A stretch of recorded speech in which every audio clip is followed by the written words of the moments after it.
أعوذ بالله من الشيطان الرجيم. بسم الله الرحمن الرحيم. ياسين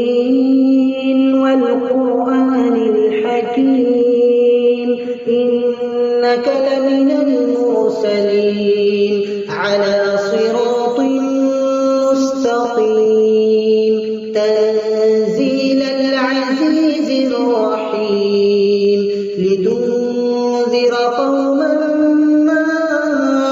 أنذر آباؤهم فهم غافلون لقد حق القول على أكثرهم فهم لا يؤمنون إنا جعلنا في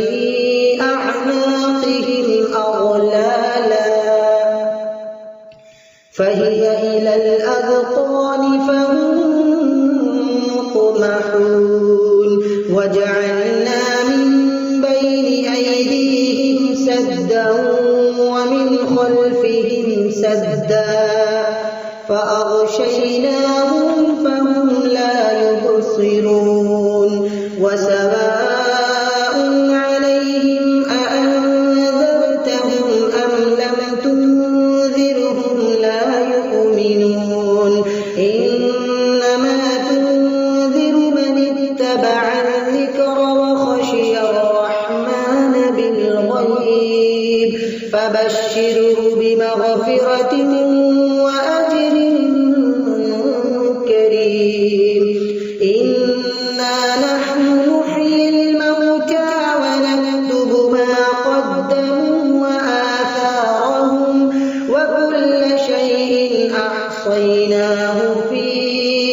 إمام مبين واضرب لهم مثلا أصحاب القرية إذ جاءها المرسلون إذ أرسلنا إليهم اثنين فكذبوهما فعززنا بثالث فقالوا إنا إليكم مرسلون قالوا ما أنتم إلا بشر مثلنا وما أنزل الرحمن من شيء إن أنتم إلا تكذبون قالوا ربنا يعلم إنا إليكم لمرسلون وما علينا إلا البلاغ المبين قالوا إنا تطيرنا بكم لئن لم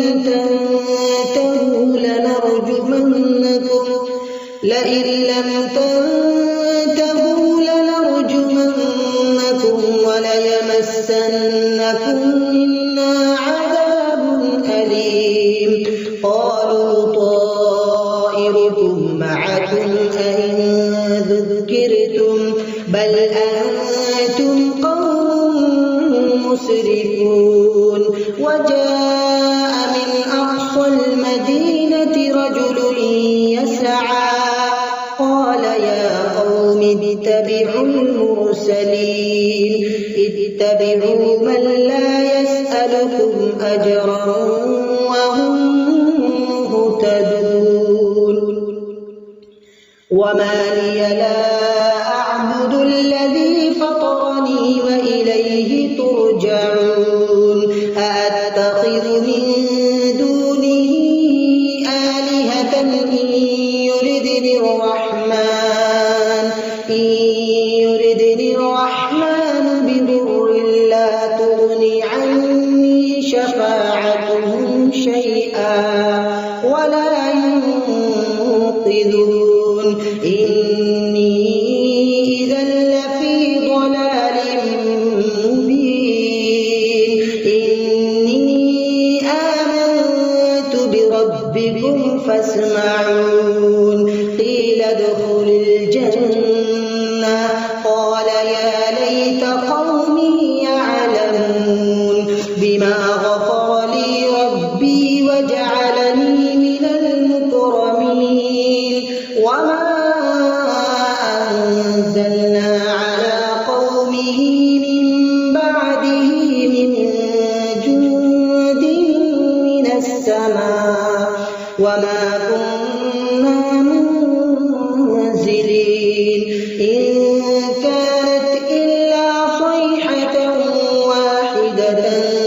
فإذا هم خامدون يا حسرة على العباد ما يأتيهم من رسول إلا كانوا به يستهزئون ألم يروا كم أهلكنا قبلهم من القرون أنهم إليهم لا يرجعون ألم يروا كم أهلكنا قبلهم من القرون أنهم إليهم لا يرجعون وإن كل لما جميع لدينا محضرون وآية لهم الأرض الميتة أحييناها وأخرجنا منها حبا فمنه يأكلون وجعلنا فيها جنات من نخيل وأعناب وفجرنا فيها من العيون ليأكلوا من ثمره وما عملته أيديهم أفلا يشكرون سبحان الذي خلق الأزواج كلها مما تنبت الأرض ومن أنفسهم ومما لا يعلمون وآية لهم الليل نسلخ منه النهار فإذا هم مظلمون والشمس تجري لمستقر لها ذلك تقدير العزيز العليم والقمر قدرناه منازل حتى عاد كالعرجون القديم لا الشمس ينبغي لها أن تدرك القمر ولا الليل سابق النهار وكل في فلك يسبحون وآية لهم أنا حملنا ذريتهم في الفلك المشحون وخلقنا لهم من مثله ما يركبون وإن نشأ نغرقهم فلا صريخ لهم ولا هم ينقذون إلا رحمة منا ومتاعا إلى حين وإذا قيل لهم اتقوا ما بين أيديكم وما خلفكم لعلكم ترحمون وما تأتيهم من آية من آيات ربهم إلا كانوا عنها معرضين وإذا قيل لهم أنفقوا مما رزقكم الله قال الذين كفروا للذين آمنوا أنطعم من لو يشاء الله أطعمه إن أنتم إلا في ضلال مبين ويقولون متى هذا الوعد إن كنتم صادقين ما ينظرون إلا صيحة واحدة تأخذهم وهم يخصمون فلا يستطيعون توصية ولا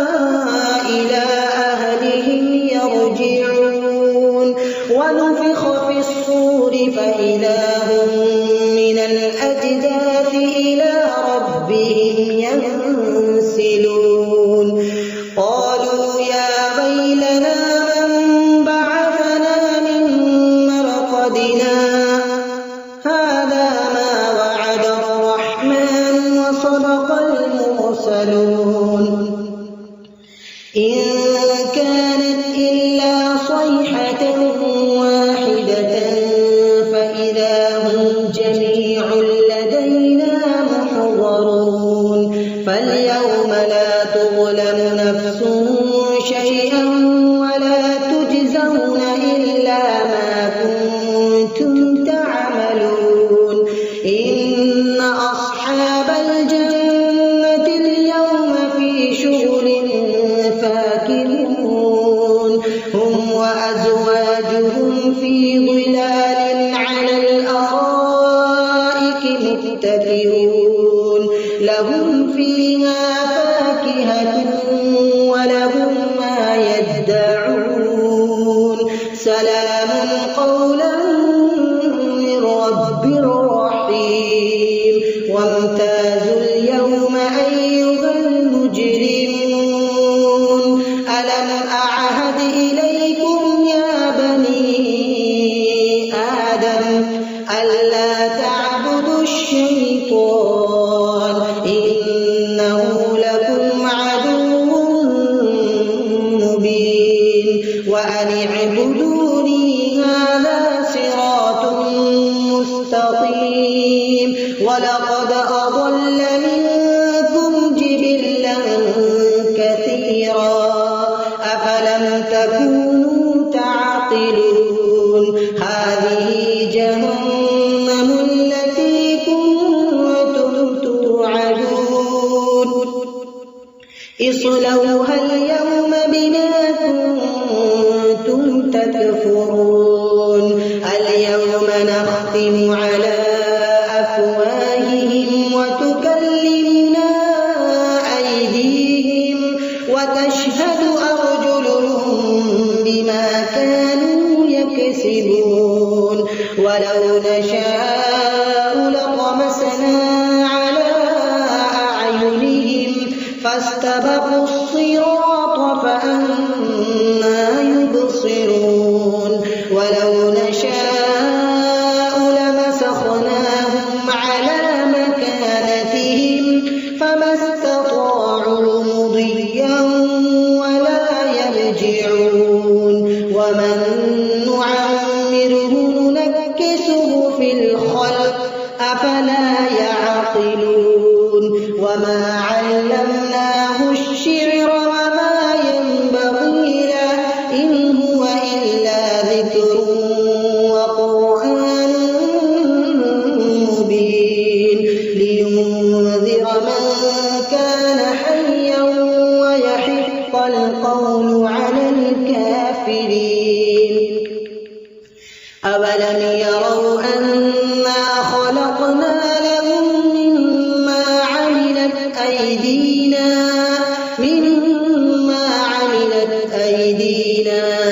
أنعاما فهم لها مالكون وذللناها لهم فمنها ركوبهم ومنها يأكلون ولهم فيها منافع ومشارب أفلا يشكرون واتخذوا من دون الله آلهة لعلهم ينصرون لا يستطيعون نصرهم وهم لهم جند محضرون فلا يحزنك قولهم إنا نعلم ما يسرون وما يعلنون أولم ير الإنسان أنا خلقناه من نطفة فإذا هو خصيم مبين وضرب لنا مثلا ونسي خلقه قال من يحيي العظام وهي رميم قل يحييها الذي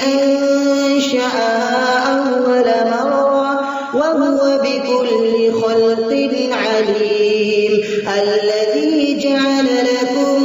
من الشجر الأخضر نارا فإذا أنتم منه توقدون أوليس الذي خلق السماوات والأرض بقادر على أن يخلق مثلهم بلى وهو الخلاق العليم إنما أمره إذا أراد شيئا أن يقول له كن فيكون فسبحان الذي بيده ملكوت كل شيء وإليه ترجعون بسم الله الرحمن الرحيم الرحمن علم القرآن خلق الإنسان علمه البيان الشمس والقمر بحسبان والنجم والشجر يسجدان والسماء رفعها ووضع الميزان ألا تطغوا في الميزان وأقيموا الوزن بالقسط ولا تخسروا الميزان والأرض وضعها للأنام فيها فاكهة والنخل ذات الأكمام والحب ذو العصف والريحان فبأي آلاء ربكما تكذبان خلق الإنسان من صلصال كالفخار وخلق الجان من مارج من نار فبأي آلاء ربكما تكذبان رب المشرقين ورب المغربين فبأي آلاء ربكما تكذبان مرج البحرين يلتقيان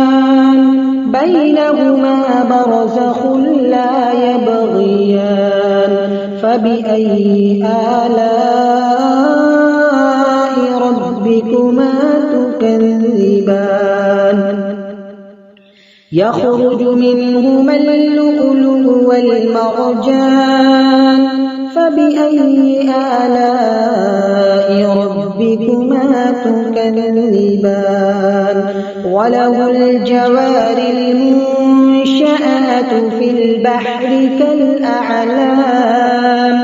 فبأي آلاء ربكما تكذبان كل من عليها فان ويبقى وجه ربك ذو الجلال والإكرام فبأي آلاء ربكما تكذبان يسأله من في السماوات والأرض كل يوم هو في شأن فبأي آلاء ربكما تكذبان سنفرغ لكم أيها الثقلان فبأي آلاء ربكما تكذبان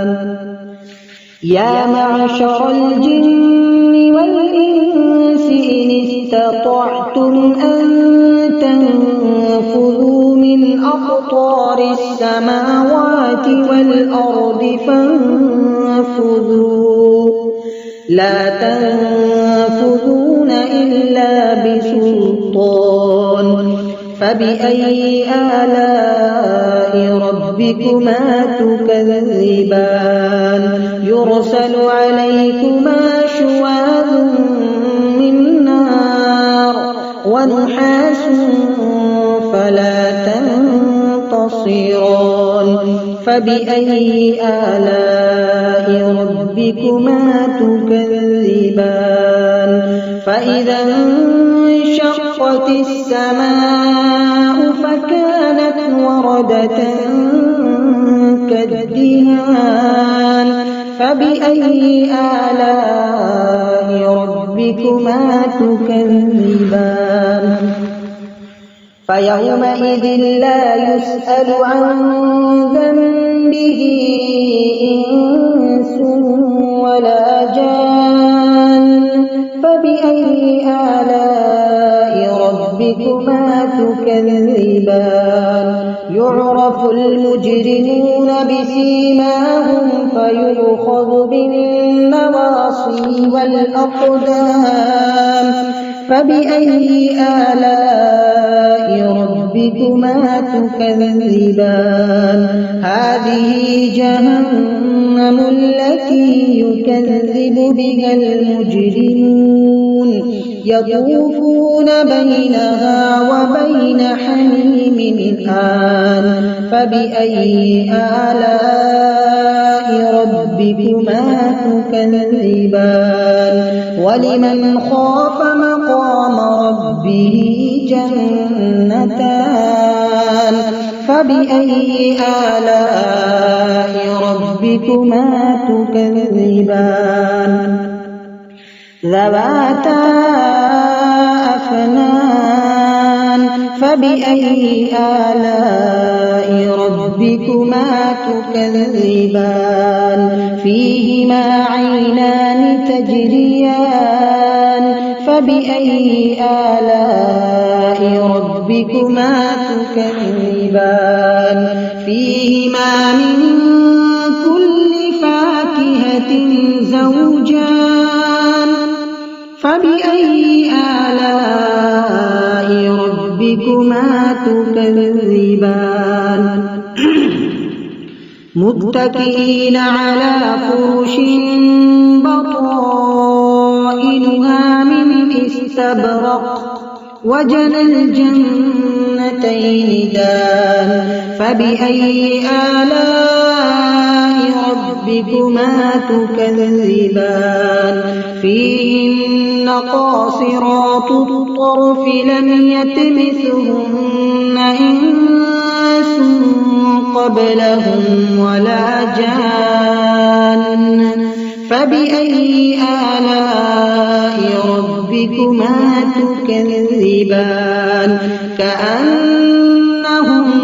الياقوت والمرجان فبأي آلاء ربكما تكذبان هل جزاء الإحسان إلا الإحسان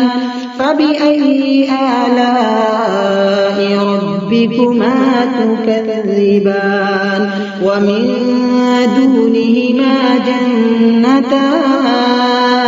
فبأي آلاء ربكما تكذبان مدهامتان فبأي آلاء ربكما تكذبان فيهما عينان نضاختان فبأي آلاء ربكما تكذبان فيهما فاكهة ونخل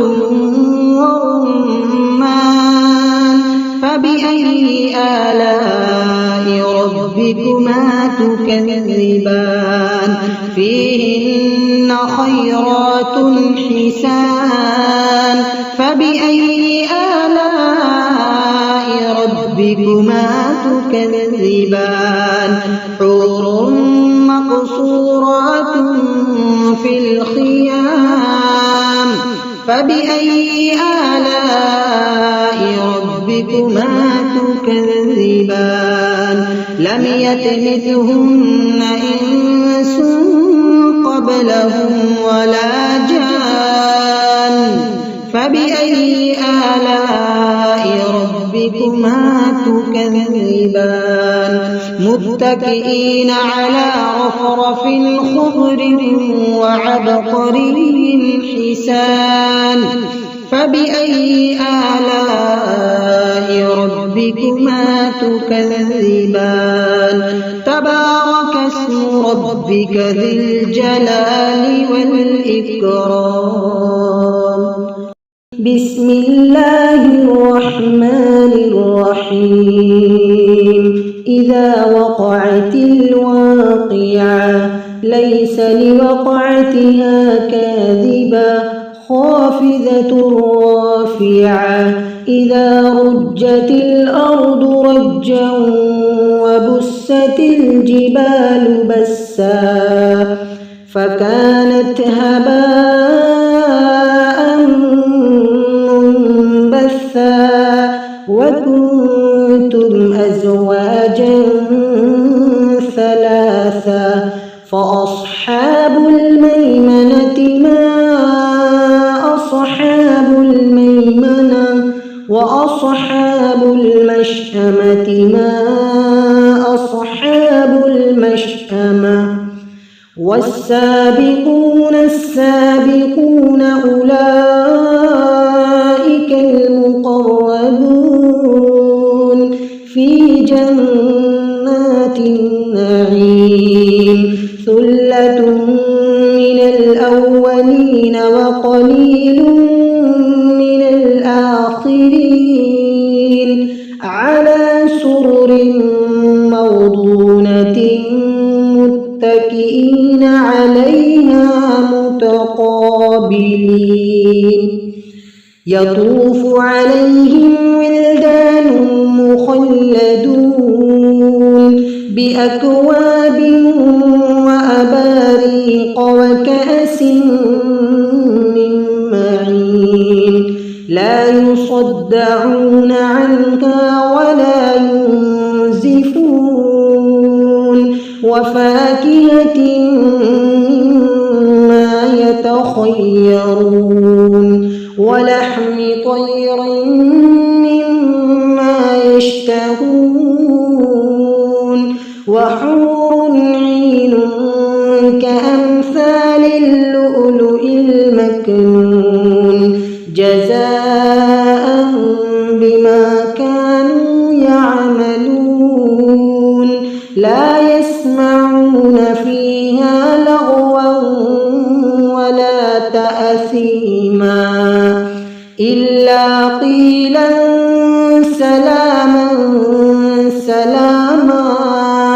وأصحاب اليمين ما أصحاب اليمين في سدر مخضود وطلح منضود وظل ممدود وماء مسكوب وفاكهة كثيرة لا مقطوعة ولا ممنوعة وفرش مرفوعة إنا أنشأناهن إنشاء فجعلناهن أبكارا عربا أترابا لأصحاب اليمين ثلة من الأولين وثلة من الآخرين وأصحاب الشمال ما أصحاب الشمال في سموم وحميم وظل من يحموم لا بارد ولا كريم إنهم كانوا قبل ذلك مترفين وكانوا يصرون على الحنث العظيم وكانوا يقولون أئذا متنا وكنا ترابا وعظاما وكنا ترابا وعظاما أئنا لمبعوثون أو آباؤنا الأولون قل إن الأولين والآخرين لمجموعون إلى ميقات يوم معلوم ثم إنكم أيها الضالون المكذبون لآكلون من شجر من زقوم فمالئون منها البطون فشاربون عليه من الحميم فشاربون شرب الهيم هذا نزلهم يوم الدين نحن خلقناكم فلولا تصدقون أفرأيتم ما تمنون أأنتم تخلقونه أم نحن الخالقون نحن قدرنا بينكم الموت وما نحن بمسبوقين على أن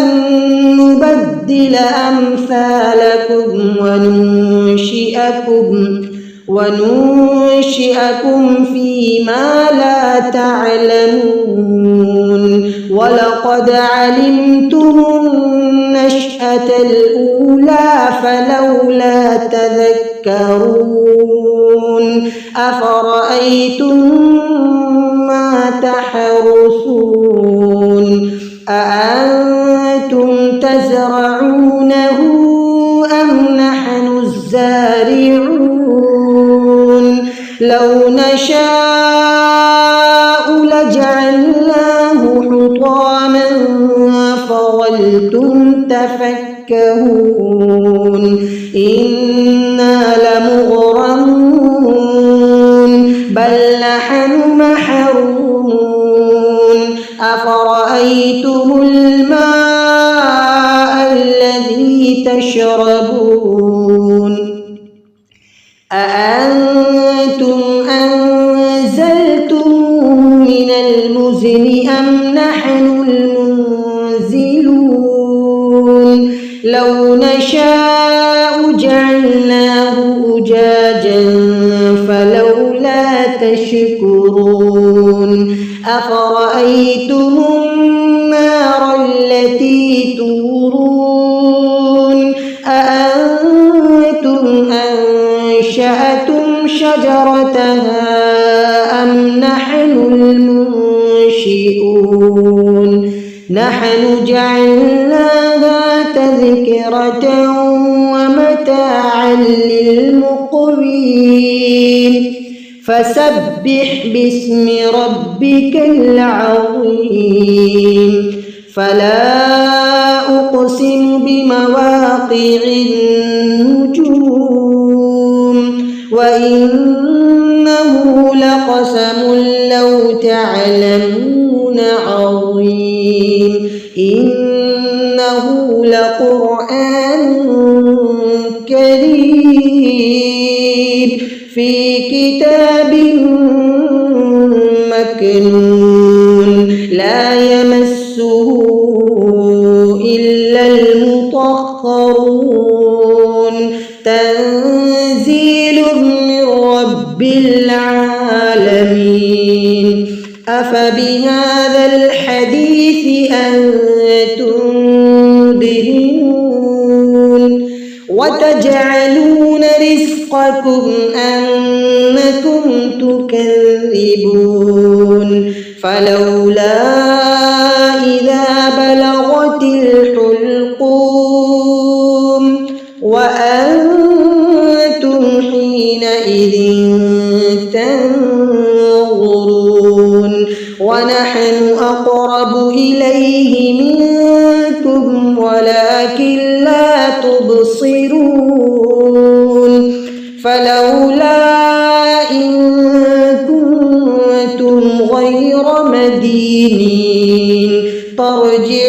ترجونها إن كنتم صادقين فأما إن كان من المقربين فروح وريحان وجنة نعيم وأما إن كان من أصحاب اليمين فسلام لك من أصحاب اليمين وأما إن كان من المكذبين الضالين فنزل من حميم وتصلية جحيم إن هذا لهو حق اليقين فسبح باسم ربك العظيم بسم الله الرحمن الرحيم تبارك الذي بيده الملك وهو على كل شيء قدير الذي خلق الموت والحياة ليبلوكم أيكم أحسن عملا وهو العزيز الغفور الذي خلق 7 سماوات طباقا ما ترى في خلق الرحمن من تفاوت فارجع البصر هل ترى من فطور ثم ارجع البصر كرتين ينقلب إليك البصر خاسئا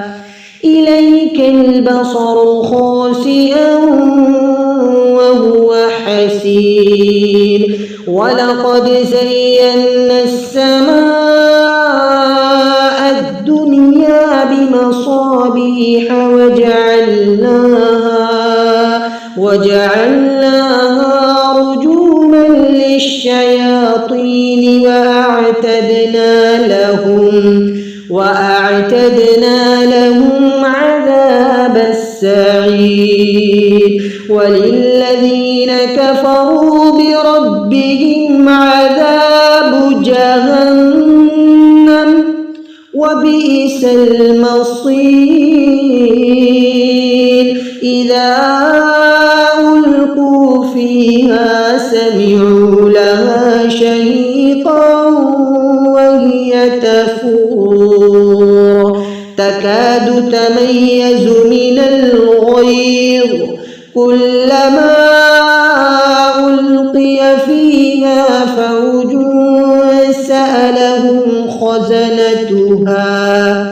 سألهم خزنتها ألم يأتكم نذير قالوا بلى قد جاءنا نذير فكذبنا وقلنا ما نزل الله من شيء إن أنتم إلا في ضلال كبير وقالوا لو كنا نسمع أو نعقل ما كنا في أصحاب السعير فاعترفوا بذنبهم فسحقا لأصحاب السعير إن الذين يخشون ربهم بالغيب لهم مغفرة وأجر كبير وأسروا قولكم أو اجهروا به إنه عليم بذات الصدور ألا يعلم من خلق وهو اللطيف الخبير هو الذي جعل لكم الأرض ذلولا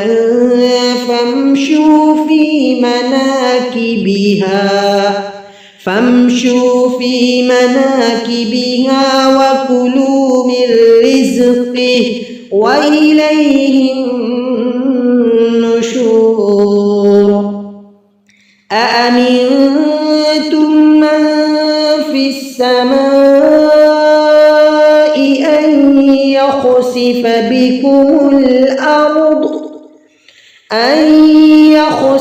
بكم الأرض فإذا هي تمور أم أمنتم من في السماء أن يرسل عليكم حاصبا فستعلمون كيف نذير ولقد كذب الذين من قبلهم فكيف كان نكير أولم يروا إلى الطير فوقهم صافات ويقبضن ما يمسكهن إلا الرحمن